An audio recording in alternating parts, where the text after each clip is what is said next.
Hello అండి, అందరికీ welcome back to our channel. మా వారికి ఉన్న మొక్కల పిచ్చికి ఏ మొక్కని చూసినా వదిలిపెట్టరు. ఆన్లైన్లో ఏ మొక్క డిఫరెంట్గా కనిపించినా వెంటనే ఆర్డర్ చేసేస్తాడు. తనకి మొక్కలంటే చాలా ఇష్టం. ఇంకా మొన్న బయటికి వెళ్ళి ఇంటికి వచ్చేటప్పుడు ఈ పైనాపిల్ని అయితే తీసుకున్నాడు. పైనాపిల్ కట్ చేసుకొని తినేసాము. ఇంకా ఈ మొక్కని గాజు గ్లాసులో వాటర్ పోసి పెట్టాడు.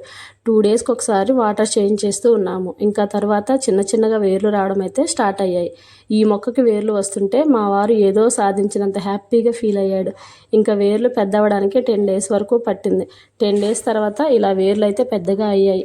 ఇంకా భూమిలో వేద్దామని నేను ఇక్కడ గుంట తీశాను. మొక్కకి నల్లమట్టి వేస్తే మంచిగా బ్రతుకుతాయి. అందుకని నేను ఇక్కడ నల్లమట్టి అయితే వేస్తున్నాను. మొక్కను భూమిలో పెట్టి పైన కూడా నల్లమట్టే వేశాను. మొక్క చుట్టూ పాదులా చేసి వాటర్ వేశాను. ఈ మొక్క మంచిగా బ్రతికితే మళ్ళీ వీడియో తీసి మీకు చూపిస్తాను. మరి మీలో ఇలాంటి మొక్కలు పిచ్చి వాళ్ళు ఉన్నారా? ఉంటే కామెంట్ చేయండి. నా వీడియోస్ అయితే చాలామంది చూస్తున్నారు కానీ ఎవరూ లైక్ చేయట్లేదు. కాస్త లైక్ చేసి కామెంట్ చేయండి. అలాగే నా ఛానల్ని సబ్స్క్రైబ్ చేసి సపోర్ట్ చేయండి. Bye bye, see you in the next vlog.